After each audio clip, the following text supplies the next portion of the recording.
Hello YouTube, this is Riksosten 95 here again, back with Zaript for the second game against Mescaline. Hello. This game... Hello Prussian. We're actually recording a game. We are recording... Recording what? We're recording match Shogun of 2. Riksosten against Mescaline, well, using replays. Yes, and it's actually working pretty fine. But, okay, so... you want to go through my build this time, or should I go through my build? Maybe it's better. Since you told me it's basically same build, we have well, Rainbow here, Rainbow of Naginata Warrior Monks, which are much higher vetted than in previous game. In general, yes. In front we have much like Samurai. Well, let's put it in slow motion because it's gonna move pretty fast. No, it's no need because we will get this thing. We but actually camp fight's already starting. Yeah. Well, then builds would be after the game, and this time we see that the Riksosten have what 3 Yari cavalry, and I have the same cav force as last game. Problem is Mescaline brought a lot stronger cav, and I got 1 Yari cav charged before I even managed to get a counter charge. And then you two get awkwardly charged in each other, but now you have light cavalry charging from behind, very nicely into this that was cav. hidden in the forest. But looking at this, look at the melee forces. My guys are awkwardly positioned to, like, pointing the wrong direction. I needed to turn these guys because my matchlocks can't fire. He put whole pressure on one flank, basically. Yeah, and I didn't even turn because now I realize, shit, I need to pull back.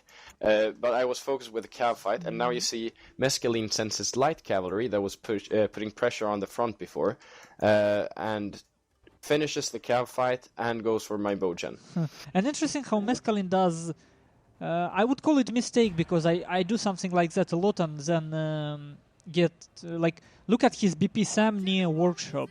It's a huge mistake actually getting such an expensive unit out of the fight when you actually engaging. But the reason he can do this, I'm going to tell you now, because I didn't notice this in game because I have a bowgen and he did last game as well. But look at his general. Now he is a leader gen, which makes his all his troops have 2 more morale than me, and he can actually take this melee fight pretty confidently because I am not sniping his general. I'm not doing anything to counter this, and he won the cav fight already. And whoa, like, and you can see how he's still not in shape. Actually, look at his cav. He still controls it in one blob. He should have spread it out and done some hammers, but I mean, it's enough. It doesn't really matter when all your BP Sam route, your War Monks route, mass route in the middle, some wavering on your left flank. And they are 91 men, level 6 Naginata Warrior Monk, and they're wavering. Yeah, pretty devastating. And that's actually... This is a great example, I was going to say, about how hard it is to beat a leadership gen in the melee fight straight on with any of the other gens. That was what I was going to say, so now you say what you had to say. Well, that's actually... I was trying to say that when you compare bow gen and leadership gen, it actually makes a lot of sense to bring monk army with bowgen, because otherwise you're risking pretty much with low morale. But even if you bring it, look what happened. It was quite a convincing loss. And let's go for final stats, and we will see that there is probably not that many kills actually.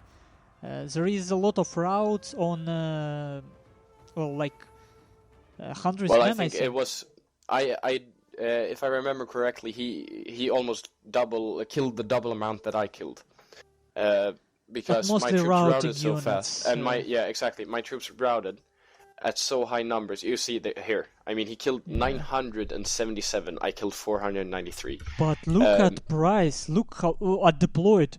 Let me see his build. Let's show it to people. Like, this is sick how expensive build of Mescaline is.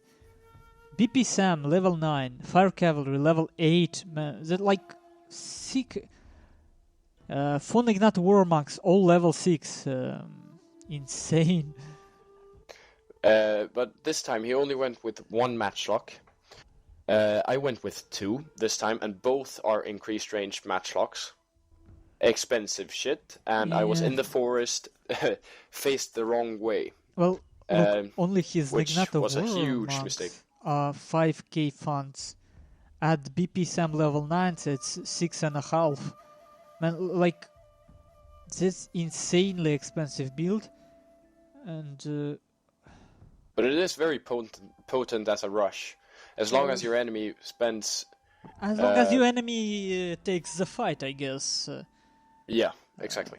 Because... That's what I shouldn't have done. I should have, first of all, not placed myself like a retard. And then I needed to do as what he should have done the last game. I should have pulled back, made sure I skirmished him down. I had 2 increased range matchlocks, a bow general. I had no hurry. I needed to pick his general off to get away with the morale You bonus. had a hurry. You had to go. But I had a hurry. The prince reminds me, yes. At this time, I think this was like 1840, and I was supposed to have my 18th birthday party in 20 minutes. So I was in a bit of a hurry. I actually forgot that. But still, talking in game terms, I should have done that. Yeah, well, and playing so confidently, you shouldn't be so confident in melee fight when you have bow gen. And obviously, like, this time I really think you was slightly screwed up by the fact that your matchlocks were in one group. Like, it's really difficult to retreat your matchlocks, keeping them safe from cavalry when they're in one big group with everything. It's definitely good rush formation, probably, but not good skirmishing formation, in my opinion. Yeah. And I'm a pretty aggressive player, so I usually move forward, not backwards. But when I move backwards, I usually individually micro the units without using groups. I'm not sure if you've seen if some people watching this have seen my live casts, but you can see that I actually individually micro most units after I send them forward in one group. That might be something I need to work on, because it would be faster using individual groups. And safer when you always have some spears attached to a matchlock.